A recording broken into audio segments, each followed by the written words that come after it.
Hi ಸ್ನೇಹಿತರೆ, ಎಲ್ಲರಿಗೂ join to learn YouTube ಚಾನಲ್ಗೆ ಸ್ವಾಗತ. ಇವತ್ತಿನ ಒಂದು ಕ್ಲಾಸ್ನಲ್ಲಿ 2021ರ ಸಿವಿಲ್ PSI ಹುದ್ದೆಗಳ ಪರೀಕ್ಷಾ ಸರಣಿಯ ಭಾಗವಾಗಿ ಭಾಷಾಂತರ ಟ್ರಾನ್ಸ್ಲೇಷನ್ ಬಗ್ಗೆ ಇವತ್ತಿನ ಒಂದು ಕ್ಲಾಸ್ನಲ್ಲಿ ಡಿಸ್ಕಷನ್ ಮಾಡೋಣ. ಆಲ್ರೆಡಿ ಭಾಷಾಂತರ ಅಥವಾ ಟ್ರಾನ್ಸ್ಲೇಷನ್ಗೆ ಸಂಬಂಧಿಸಿದಂತೆ 2 ಕ್ಲಾಸಸ್ಸನ್ನು ಅಪ್ಲೋಡ್ ಮಾಡಿದ್ದೇವೆ. ಸೊ ಇವತ್ತಿನ ಒಂದು ತರಗತಿಯಲ್ಲಿ 3rd ಸೆಷನನ್ನು ನೀವು ನೋಡ್ತಾ ಇದ್ದೀರಾ. ಭಾಷಾಂತರ ಕ್ಲಾಸ್ 3 ನೋಡ್ತಾ ಇದ್ದೀರಾ. ಸೊ ಯಾರಾದರೂ ಫ್ರೆಶ್ ವ್ಯೂವರ್ಸ್ ಇದ್ದು ಹಳೆಯ ಕ್ಲಾಸಸ್ಸನ್ನು ನೋಡಿರಲಿಲ್ಲ ಅಂತಂದರೆ ಕೆಳಗಡೆ ಡಿಸ್ಕ್ರಿಪ್ಷನಲ್ಲಿ ಲಿಂಕನ್ನು ಕೊಟ್ಟಿರ್ತೀವಿ. ಹಾಗೆ ಮೇಲ್ಗಡೆ ಐ ಬಟನ್ನಲ್ಲೂ ಕೂಡ ಲಿಂಕ್ ಇರುತ್ತೆ. ಹಾಗೆ ನಮ್ಮ ಒಂದು YouTube channel join to learn YouTube ಚಾನಲ್ನಲ್ಲಿ ಸಪ್ರೇಟ್ ಪ್ಲೇಲಿಸ್ಟ್ ಸೆಕ್ಷನ್ ಇದೆ, ಸಿವಿಲ್ PSI ಟ್ರಾನ್ಸ್ಲೇಷನ್ ಅಂತ. ಸೊ ದಯವಿಟ್ಟು ವಿಸಿಟ್ ಮಾಡಿ, ಹಳೆಯ ಕ್ಲಾಸಸ್ಸನ್ನು ಸೀಕ್ವೆನ್ಸ್ ಆಗಿ ನೋಡಿ ಅಂತ ಹೇಳ್ತಾ ಕ್ಲಾಸನ್ನು ಸ್ಟಾರ್ಟ್ ಮಾಡೋಣ. ಸೊ ಅದಕ್ಕಿಂತ ಮುಂಚೆ ನಿಮಗೆಲ್ಲರಿಗೂ ಗೊತ್ತೇ ಇರುವಂತೆ 850 ರುಪೀಸ್ಗೆ ಸಿವಿಲ್ PSI ಕೋರ್ಸನ್ನು ಕೂಡ ಲಾಂಚ್ ಮಾಡಿದ್ದೇವೆ. ವೈಯಕ್ತಿಕ ಮಾರ್ಗದರ್ಶನ, PDF ನೋಟ್ಸ್, ಪರೀಕ್ಷೆಗಳ PDF, ಪ್ರತಿ ಭಾನುವಾರ ಎಸ್ಸೆ, ಟ್ರಾನ್ಸ್ಲೇಷನ್ ಹಾಗೂ ಪ್ರಿಸೈಸ್ ರೈಟಿಂಗ್ಗಳ ಒಂದು PDF ಸಿಗುತ್ತೆ. ಸೊ ಹೆಚ್ಚಿನ ಮಾಹಿತಿಗಾಗಿ 7795014409ಗೆ ಕಾಂಟ್ಯಾಕ್ಟ್ ಕೂಡ ಮಾಡಬಹುದು ಅಂತ ಹೇಳ್ತಾ ಟ್ರಾನ್ಸ್ಲೇಷನನ್ನು ನೋಡೋಣ. ಡೈಲಿ ಟಾರ್ಗೆಟ್ ಏನು? ಡೈಲಿ ಟಾರ್ಗೆಟ್ ಅಂತಂದರೆ ಆಲ್ರೆಡಿ ಹೇಳಿರುವ ಹಾಗೆ ಪ್ರತಿನಿತ್ಯ 10 ಪದಗಳನ್ನು ಕಲೆಕ್ಟ್ ಮಾಡಬೇಕಾಗುತ್ತೆ, ಮೀನಿಂಗ್ಗಳನ್ನು ತಿಳ್ಕೊಬೇಕಾಗುತ್ತೆ. ಸೊ ಇವತ್ತಿನ ಒಂದು ಡೈಲಿ ಟಾರ್ಗೆಟಲ್ಲಿ ಯಾವ 10 ಪದಗಳಿದೆ ಅಂತ ನೋಡೋದಾದರೆ, ಫಸ್ಟ್ ವರ್ಡ್ ಸೋವರಿನಿಟಿ ಅಂದರೆ ಸ್ವರಾಜ್ಯ ಅಂತ ಕರಿತೀವಿ ನಾವು. ಸೋವರಿನಿಟಿ ಅಂದರೆ ಸ್ವರಾಜ್ಯ. ಹಾಯಿಸ್ಟ್ ಅಂದರೆ ಹಾರಿಸು. ರೆಸೊಲ್ಯೂಷನ್ ಅಂದರೆ ಠರಾವು. ಕನ್ವೆನ್ಷನ್ ಅಂದರೆ ಸಮಾವೇಶ. ಅಬಾಲಿಷ್ ಅಂದರೆ ರದ್ದುಪಡಿಸು. ಡಿಪ್ರೈವ್ ಅಂದರೆ ಅಂತ್ಯಗೊಳಿಸು.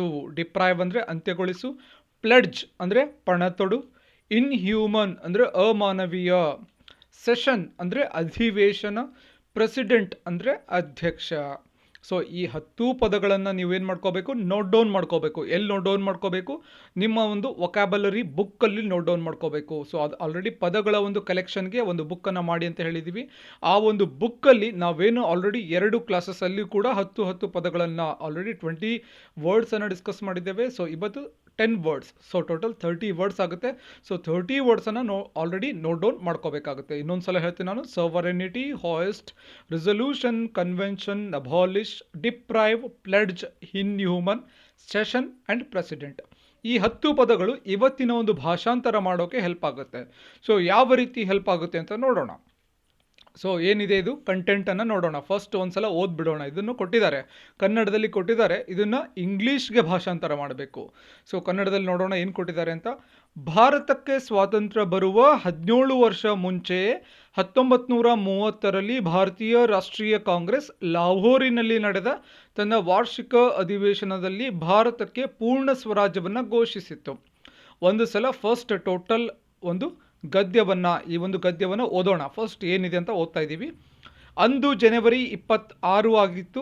ಅದಕ್ಕೂ ಮುಂಚೆ 1929ರ ಡಿಸೆಂಬರ್ 31ರ ಮಧ್ಯರಾತ್ರಿ ಭಾರತೀಯ ರಾಷ್ಟ್ರೀಯ ಕಾಂಗ್ರೆಸ್ಸಿನ ಅಧ್ಯಕ್ಷ ಜವಾಹರ್ಲಾಲ್ ನೆಹರು ಅವರು ಭಾರತದ ಸ್ವರಾಜ್ಯದ ಪ್ರತೀಕವಾದ ತ್ರಿವರ್ಣ ಧ್ವಜವನ್ನು ಲಾಹೋರಿನ ರಾವಿ ನದಿಯ ದಡದಲ್ಲಿ ಹಾರಿಸಿದ್ದರು. 1930ರ ಜನವರಿ 26ನ್ನು ಸ್ವಾತಂತ್ರ್ಯ ಘೋಷಣೆಯ ಗಡುವಿನ ದಿನವನ್ನಾಗಿ ನಿಗದಿಪಡಿಸಿದ್ದರು. ಅಂದು ಅಧಿವೇಶನದಲ್ಲಿ ಸೇರಿದ್ದ ಬೃಹತ್ ಸಮಾವೇಶದಲ್ಲಿ ಭಾರತೀಯರು ಅಂಗೀಕರಿಸಿದ ಠರಾವಿನ ಪಠ್ಯದ ಕೆಲವು ಭಾಗ ಹೀಗಿತ್ತು. ಯಾವುದೇ ಸರ್ಕಾರವು ಜನರ ನೈಜ ಹಕ್ಕುಗಳನ್ನು ಕಸಿದುಕೊಂಡಲ್ಲಿ, ಅವರನ್ನು ತುಳಿದಲ್ಲಿ ಅಂತಹ ಸರ್ಕಾರವನ್ನು ಬದಲಾಯಿಸುವ ಅಥವಾ ರದ್ದುಪಡಿಸುವ ಹಕ್ಕು ಜನತೆಗೆ ಇದೆ. ಆದ್ದರಿಂದ ಪೂರ್ಣ ಸ್ವರಾಜ್ಯದ ಸ್ಥಾಪನೆಗಾಗಿ ನಾವು ಅಮಾನವೀಯ ಬ್ರಿಟಿಷ್ ಸರ್ಕಾರವನ್ನು ಅಂತ್ಯಗೊಳಿಸುವ ಪಣವನ್ನು ತೊಡುತ್ತೇವೆ. 1930ರಿಂದ 17 ವರ್ಷಗಳ ಕಾಲ ಭಾರತೀಯರು ಜನವರಿ 26ರಂದು ದೇಶದಾದ್ಯಂತ ಪೂರ್ಣ ಸ್ವರಾಜ್ಯ ದಿನವನ್ನು ಆಚರಿಸಿ ತ್ರಿವರ್ಣ ಧ್ವಜವನ್ನು ಹಾರಿಸಿದರು. ಸೊ ಈ ಒಂದು ಗದ್ಯವನ್ನು ಇಂಗ್ಲೀಷ್ಗೆ ಟ್ರಾನ್ಸ್ಲೇಟ್ ಮಾಡಬೇಕಾಗುತ್ತೆ. ಸೊ ಯಾವ ರೀತಿ ಟ್ರಾನ್ಸ್ಲೇಟ್ ಮಾಡಬೇಕು? ಸೊ ಆಲ್ರೆಡಿ 10 ಪದಗಳನ್ನು ಕೂಡ ನೋಡ್ಕೊಳ್ಳಿ. ಈ 10 ಪದಗಳೇ ನಿಮಗೆ ಟ್ರಾನ್ಸ್ಲೇಟ್ ಮಾಡೋಕ್ಕೆ ಹೆಲ್ಪ್ ಮಾಡೋದು. ಸೊ 10 ಪದಗಳನ್ನು ಸ್ವಲ್ಪ ಮೈಂಡಲ್ಲಿ ಇಟ್ಕೊಳ್ಳಿ. ಸೋವರೆನಿಟಿ ಅಂದರೆ ಸ್ವರಾಜ್ಯ. ಫಸ್ಟ್ ಲೈನನ್ನು ಟ್ರಾನ್ಸ್ಲೇಟ್ ಮಾಡೋಣ. ಭಾರತಕ್ಕೆ ಏನು? ಭಾರತಕ್ಕೆ ಸ್ವಾತಂತ್ರ್ಯ ಬರುವ 17 ವರ್ಷ ಮುಂಚೆಯೇ, ಭಾರತಕ್ಕೆ ಸ್ವಾತಂತ್ರ್ಯ ಬರುವ 17 ವರ್ಷ ಮುಂಚೆ 1930ರಲ್ಲಿ ಭಾರತೀಯ ರಾಷ್ಟ್ರೀಯ ಕಾಂಗ್ರೆಸ್ ಲಾಹೋರಿನಲ್ಲಿ ನಡೆದ ತನ್ನ ವಾರ್ಷಿಕ ಅಧಿವೇಶನದಲ್ಲಿ ಭಾರತಕ್ಕೆ ಪೂರ್ಣ ಸ್ವರಾಜ್ಯವನ್ನು ಘೋಷಿಸಿತ್ತು. ನೀವೆಲ್ಲ ಇತಿಹಾಸವನ್ನು ಓದುವಾಗ, ಮಾಡರ್ನ್ ಹಿಸ್ಟ್ರಿಯನ್ನು ಓದುವಾಗ ಈ ಒಂದು ಕಂಟೆಂಟನ್ನು ಆಲ್ರೆಡಿ ಓದಿರ್ತೀರ. ಸೊ ಈ ಒಂದು ಲೈನನ್ನು ಯಾವ ರೀತಿ ಟ್ರಾನ್ಸ್ಲೇಟ್ ಮಾಡೋದು? ಸೊ ಫಸ್ಟ್ ನೋಡ್ಕೊಳ್ಳಿ ಇಲ್ಲಿ, 17 years ಬಿಫೋರ್ ಇಂಡಿಪೆಂಡೆನ್ಸ್, 17 ವರ್ಷಕ್ಕಿಂತ ಮೊದಲು, ಏನು ಸ್ವಾತಂತ್ರ್ಯ ಬರೋದಕ್ಕಿಂತ ಮುಂಚೆ, 17 years before independence, the Indian National Congress, ಭಾರತೀಯ ರಾಷ್ಟ್ರೀಯ ಕಾಂಗ್ರೆಸ್ ಅನ್ನೋಕೆ Indian National Congress, declared its full sovereignty at its annual session. Sovereignty ಅಂದರೆ ಸ್ವರಾಜ್ಯ, ಫುಲ್ ಸೋವರೆನಿಟಿ ಅಂದರೆ ಪೂರ್ಣ ಸ್ವರಾಜ್ಯ. ಇಲ್ಲೇನು ಸೆಂಟೆನ್ಸಲ್ಲಿ ಕೊಟ್ಟಿದ್ದಾರಲ್ವಾ, ಭಾರತಕ್ಕೆ ಪೂರ್ಣ ಸ್ವರಾಜ್ಯ ಅಂತ ಕೊಟ್ಟಿದ್ದಾರೆ. ಸೊ ಇದು ಫುಲ್ ಸೋವರೆನಿಟಿ ಅಂದರೆ ಪೂರ್ಣ ಸ್ವರಾಜ್ಯ. At its annual session in Lahore in 1930. Annual session ಅಂದರೆ ಏನು? ತನ್ನ ವಾರ್ಷಿಕ ಅಧಿವೇಶನಕ್ಕೆ ಆ್ಯನ್ಯುವಲ್ ಸೆಷನ್ ಅಂತ ಅಂತೀವಿ. It was January 26th, earlier at midnight on December 31st. Next ಲೈನನ್ನು ನೋಡೋಣ ಇಲ್ಲಿ. ಅಂದು ಜನವರಿ 26 ಆಗಿತ್ತು. ಅದಕ್ಕೂ ಮುಂಚೆ 1929 ಡಿಸೆಂಬರ್ 31 ಮಧ್ಯರಾತ್ರಿ ಭಾರತೀಯ ರಾಷ್ಟ್ರೀಯ ಕಾಂಗ್ರೆಸ್ಸಿನ ಅಧ್ಯಕ್ಷ ಜವಾಹರ್ಲಾಲ್ ನೆಹರು ಅವರು ಭಾರತ ಸ್ವರಾಜ್ಯದ ಪ್ರತೀಕವಾದ ತ್ರಿವರ್ಣ ಧ್ವಜವನ್ನು ಲಾಹೋರಿನ ರಾವಿ ನದಿಯ ದಡದಲ್ಲಿ ಹಾರಿಸಿದ್ದರು. ಸೊ ತುಂಬ ಲಾಂಗ್ ಆಯ್ತಲ್ವಾ ಸೆಂಟೆನ್ಸು. ಯಾವ ರೀತಿ ಇದನ್ನು ಟ್ರಾನ್ಸ್ಲೇಟ್ ಮಾಡಬೇಕು ನೋಡೋಣ. ಇಟ್ ವಾಸ್ January 26, ಅಂದು ಜನವರಿ 26 ಆಗಿತ್ತು. ಅರ್ಲಿಯರ್ ಅಂದರೆ ಅದಕ್ಕೂ ಮೊದಲು, at mid night on December 31st, 1929 ಅಂದರೆ ಡಿಸೆಂಬರ್ 31, 1929 ಮಧ್ಯರಾತ್ರಿಯಲ್ಲಿ ಜವಾಹರ್ಲಾಲ್ ನೆಹರು ಅವರು, ಯಾರು ಜವಾಹರ್ಲಾಲ್ ನೆಹರು? ಪ್ರೆಸಿಡೆಂಟ್ ಆಗಿದ್ದರು. ಯಾವುದರ ಪ್ರೆಸಿಡೆಂಟು? ಅಧ್ಯಕ್ಷರಾಗಿದ್ದರು. ಆಫ್ ಇಂಡಿಯನ್ ನ್ಯಾಷನಲ್ ಕಾಂಗ್ರೆಸ್, ಭಾರತೀಯ ರಾಷ್ಟ್ರೀಯ ಕಾಂಗ್ರೆಸ್ನ ಅಧ್ಯಕ್ಷರಾದಂತಹ ಜವಾಹರ್ಲಾಲ್ ನೆಹರು ಅವರು ಏನು ಮಾಡ್ತಾರೆ? ಹಾಯಿಸ್ಟೆಡ್ ಅಂದರೆ ಒಂದು ತ್ರಿವರ್ಣ ಧ್ವಜವನ್ನು ಹಾರಿಸಿದ್ರಲ್ವಾ, ಹಾರಿಸು ಅನ್ನೋಕ್ಕೆ ಹಾಯಿಸ್ಟೆಡ್ ಅಂತೀವಿ. ಯಾವ ಒಂದು ಧ್ವಜವನ್ನು ಹಾರಿಸಿದ್ರು? ಭಾರತೀಯ ಒಂದು ಧ್ವಜವನ್ನು. Hoisted the tricolour flag of Indian state on the banks ಅಂದರೆ ದಡ, banks of the river Ravi ನದಿಯ ದಡದ ಮೇಲೆ ಹಾರಿಸಿದ್ರು. ಎಲ್ಲಿ ಹಾರಿಸಿದ್ರು? ಲಾಹೋರ್ನಲ್ಲಿ ಹಾರಿಸಿದ್ರು. ಲಾಹೋರ್ ಇನ್ 1930, 1930ರಲ್ಲಿ ಈ ಒಂದು ಇನ್ಸಿಡೆಂಟ್ ಆಗುತ್ತೆ. ಇಲ್ಲೊಂದು ಮಿಡಲಲ್ಲಿ ಒಂದು ಬಾಕ್ಸಲ್ಲಿ ಲೈನ್ ಇದೆ. ಏನದು ಲೈನ್ ಅಂತ ನೋಡೋಣ. ಮಧ್ಯದಲ್ಲಿ ಅಶೋಕ ಚಕ್ರದ ಬದಲು ಚರಕದ ಚಿತ್ರವಿರುವ ಅಂತ ಕೊಟ್ಟಿದ್ದಾರೆ. ಸೊ ನಿಮಗೆಲ್ಲ ಹಳೆಯ ಒಂದು ಆ ಟೈಮಲ್ಲಿ, ಯಾವತ್ತು 1930s ಒಂದು ಭಾರತದ ಒಂದು ಧ್ವಜ ಅಂತ ಏನು ಇನ್ನೂ ಕೂಡ ಒಂದು ಹೋರಾಟದ ಸಮಯದಲ್ಲಿ ಯೂಸ್ ಮಾಡ್ತಾ ಇದ್ರಲ್ವಾ, ಅದರಲ್ಲಿ ಏನಾಗಿತ್ತು? ಅಶೋಕ ಚಕ್ರ ಇರಲಿಲ್ಲ ಆವಾಗ, ಅದರ ಬದಲು ಚರಕದ ಚಿತ್ರವಿತ್ತು. ಚರಕ ಅಂದ್ರೆ ಗೊತ್ತಿದೆ ಅಲ್ವಾ, ಗಾಂಧೀಜಿಯವರ ಜೊತೆ ನೀವು ನೋಡಿದ್ದೀರಾ ಫೋಟೋಸಲ್ಲಿ, ಅವರ ಒಂದು ನೂಲನ್ನು ಅಥವಾ ಒಂದು ಚರಕವನ್ನು ತಿರುಗಿಸುತ್ತಿರುವ ಒಂದು ಚಿತ್ರ ಇರುತ್ತೆ ಗಾಂಧೀಜಿಯವರ ಫೋಟೋಸಲ್ಲಿ, ನೀವು ನೋಡಿದ್ದೀರಾ, ಅದಕ್ಕೆ ಚರಕ ಅಂತ ಅಂತಾರೆ. ಸೊ ಆ ಒಂದು ಚಿತ್ರ ಇತ್ತು. ಅದನ್ನು ಟ್ರಾನ್ಸ್ಲೇಟ್ ಮಾಡೋಣ. In the centre is the image of ಚರಕದ ಒಂದು ಚಿತ್ರ ಇತ್ತು. ಇನ್ಸ್ಟೀಡ್ ಆಫ್ ಅಶೋಕ ಚಕ್ರದ ಬದಲು. ಇನ್ಸ್ಟೀಡ್ ಆಫ್ ಅಂತಂದರೆ ಬದಲು ಅಂತ ಅದರ ಅರ್ಥ, ಇನ್ಸ್ಟೀಡ್ ಆಫ್ ಅಂತ ಅದರ ಅರ್ಥ. ಸೊ ನೆಕ್ಸ್ಟ್ ಸೆಂಟೆನ್ಸ್ ನೋಡೋಣ. 1930 ಜನವರಿ 26 ಸ್ವಾತಂತ್ರ್ಯ ಘೋಷಣೆಯ ಗಡುವಿನ ದಿನವನ್ನಾಗಿ ನಿಗದಿಪಡಿಸಿದ್ರು. ಇದನ್ನು ಟ್ರಾನ್ಸ್ಲೇಟ್ ಮಾಡಿ. January 26 was set as a dead line. Was ಅನ್ನೋದು ಫಾಸ್ಟ್ ಟೆನ್ಸ್ ಅಲ್ವಾ, ವಾಸ್. ಡೆಡ್ ಲೈನ್ ಅಂದರೆ ಗಡುವಿನ ದಿನ. For the declaration of independence, ಸ್ವಾತಂತ್ರ್ಯವನ್ನು ಘೋಷಣೆ ಮಾಡೋಕ್ಕೆ. ಡಿಕ್ಲರೇಷನ್ ಅಂತಂದರೆ ಏನು? ಘೋಷಣೆ ಅಂತ ಅದರ ಅರ್ಥ. ಘೋಷಣೆ ಅಂದರೆ ಡಿಕ್ಲರೇಷನ್ ಫಾರ್ ಇಂಡಿಪೆಂಡೆನ್ಸ್. ನೆಕ್ಸ್ಟ್ ಪ್ಯಾರಾನ ನೋಡೋಣ.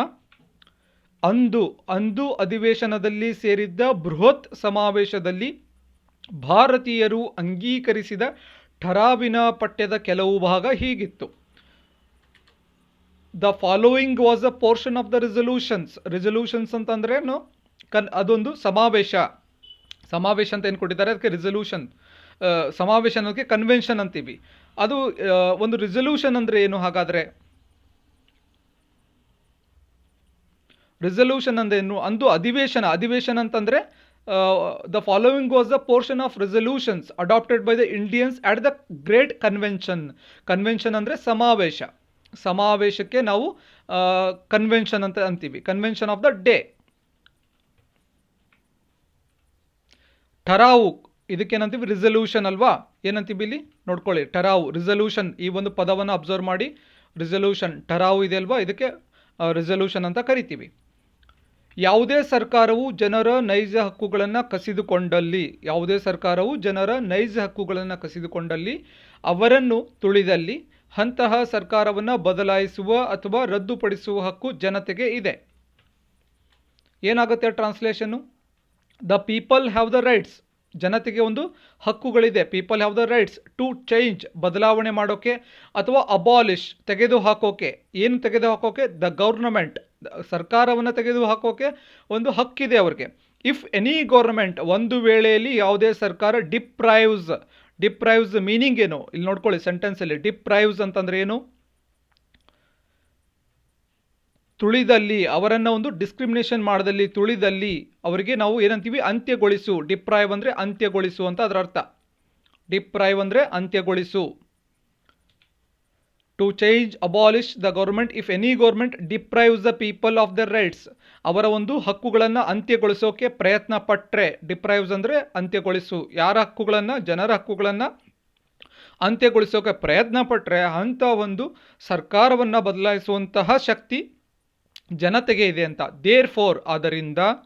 ಸೊ ದೇರ್ ಫೋರ್ ಅಂದ್ರೇನು? ಆದ್ದರಿಂದ, ಇಲ್ಲಿ ಕೊಟ್ಟಿದ್ದಾರಲ್ವ, ಆದ್ದರಿಂದ ಪೂರ್ಣ ಸ್ವರಾಜ್ಯದ ಸ್ಥಾಪನೆಗಾಗಿ ನಾವು ಅಮಾನವೀಯ ಬ್ರಿಟಿಷ್ ಸರ್ಕಾರವನ್ನು ಅಂತ್ಯಗೊಳಿಸುವ ಪಣವನ್ನು ತೊಡುತ್ತೇವೆ. ಸೊ ಟ್ರಾನ್ಸ್ಲೇಟ್ ಮಾಡೋಣ. ದೇರ್ ಫೋರ್, ಆದ್ದರಿಂದ ಅನ್ನೋಕೆ therefore we pledge to end the inhuman, ಅಮಾನವೀಯ. ಇನ್ಹ್ಯೂಮನ್ ಅಂದರೆ ಅಮಾನವೀಯ, ಪ್ಲೆಡ್ಜ್ ಅಂದರೆ ಪಣ ತೊಡು. ವಿ ಪ್ಲೆಡ್ಜ್, ನಾವು ಪಣ ತೊಡ್ತೀವಿ. ಏನು ಮಾಡ್ತೀವಿ? To end the inhuman British government, ಅಮಾನವೀಯ ಬ್ರಿಟಿಷ್ ಸರ್ಕಾರವನ್ನು ಎಂಡ್ ಮಾಡೋಕೆ, ಕೊನೆ ಮಾಡೋಕೆ ನಾವು ಪಣ ತೊಡ್ತೀವಿ. For the establishment of full sovereignty, ಪೂರ್ಣ ಸ್ವರಾಜ್ಯದ ಸ್ಥಾಪನೆಗಾಗಿ ಇದು ಮಾಡಬೇಕಾಗಿದೆ. ಫುಲ್ ಸೋವರೆನಿಟಿ, ಪೂರ್ಣ ಸ್ವರಾಜ್ಯ. The Indians hoisted the tricolour flag on the January 26. ಇಲ್ಲಿ ನೋಡ್ಕೊಳ್ಳೋಣ ಇದನ್ನು ಏನಿದೆ ಅಂತ. 1930ರಿಂದ 17 ವರ್ಷಗಳ ಕಾಲ ಭಾರತೀಯರು ಜನವರಿ 26ರಂದು ದೇಶದಾದ್ಯಂತ ಪೂರ್ಣ ಸ್ವರಾಜ್ಯ ದಿನವನ್ನು ಆಚರಿಸಿ ತ್ರಿವರ್ಣ ಧ್ವಜವನ್ನು ಹಾರಿಸಿದ್ರು.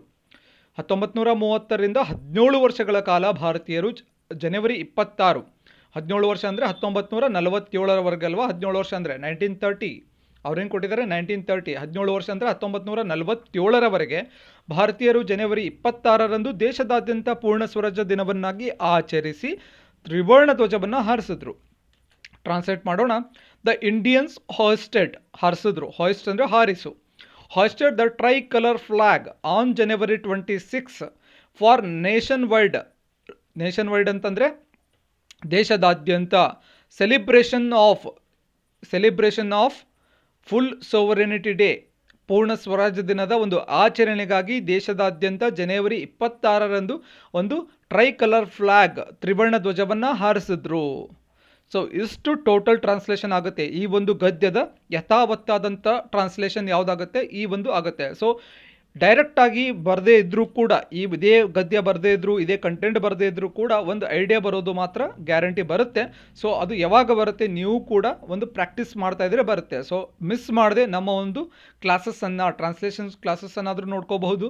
ಹಾಗೆ ಟೆಸ್ಟ್ಗಳನ್ನು ಕೂಡ ನೋಡ್ಕೋಬಹುದು. ಆಲ್ರೆಡಿ ಟೆಸ್ಟ್ ಸಿರೀಸ್ ಕೂಡ ಸ್ಟಾರ್ಟ್ ಆಗಿ ಸುಮಾರು 10 ಟೆಸ್ಟ್ಗಳು ಕಂಪ್ಲೀಟ್ ಆಗಿದೆ. ಸೊ ಪೇಪರ್ 2ಗೆ ಏನು MCQ ಪೇಪರ್ ಇರುತ್ತೆ ಅದಕ್ಕೂ ಕೂಡ PSI ಟೆಸ್ಟ್ ಸಿರೀಸ್ ಕೂಡ ಮಾಡ್ತಾ ಇದ್ದೀವಿ.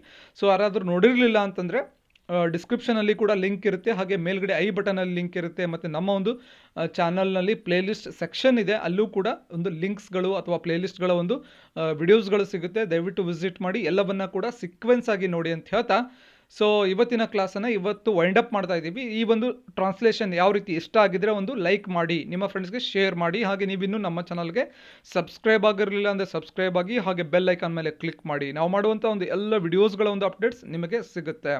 ಹಾಗೆ ನಮ್ಮ ಒಂದು ಕೋರ್ಸ್ಗೆ ಲಾಂಚ್ ಆಗಬೇಕು ಅಂತಂದರೆ ಅಥವಾ ಕೋರ್ಸ್ಗೆ ಜಾಯ್ನ್ ಆಗಬೇಕು ಅಂತಂದರೆ 850 ರುಪೀಸನ್ನು ನೀವು ಫೋನ್ಪೇ ಮಾಡೋದರ ಮುಖಾಂತರ ಜಾಯ್ನ್ ಆಗ್ಬೋದು.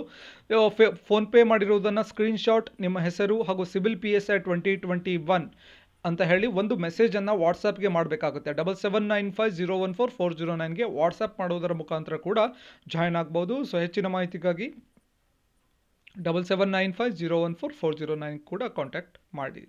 ಸೊ ಮತ್ತೆ ಮುಂದಿನ ತರಗತಿಯಲ್ಲಿ ಮತ್ತೊಂದು ವಿಷಯದ ಕುರಿತು ಮಾತನಾಡೋಣ. ಧನ್ಯವಾದಗಳು.